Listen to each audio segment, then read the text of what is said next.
Nicole Kidman's $60 million sleeper hit with Tom Cruise is a must-watch for F1 fans.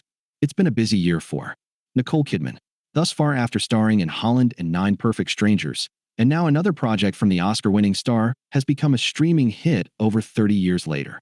Kidman stars alongside Tom Cruise and Robert Duvall in Days of Thunder, the 1990 racing drama following an up-and-coming stock car driver who gets his chance to compete at the top level. 35 years after the film premiered in theaters, Days of Thunder has returned to the VOD top 10 in several countries, which can partially be credited to the recent release of F1.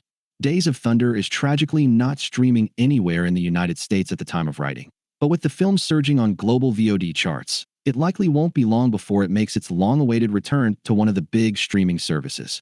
The film even introduced Kidman and Cruise, and they went on to get married at the end of 1990 before splitting up 11 years later in 2001. Kidman married Keith Urban in 2006, and news broke just this evening that the two have called it quits just short of 20 years. Days of Thunder wasn't particularly well liked by critics or audiences, and the film earned scores of 37% from the former and 60% from the latter on Rotten Tomatoes. It has accrued a much larger audience in the 35 years since its release than it had when it first hit theaters. Days of Thunder also found success at the box office, grossing over $150 million against a $60 million budget. Tony Scott directed Days of Thunder with a script from Robert Towne. Tom Cruise also earned a writing credit for his work on the story. Days of Thunder may be connected to F1. It's no secret that Tom Cruise wanted to star in F1 with his Top Gun Maverick director, Joseph Kosinski, but the role ultimately went to Brad Pitt.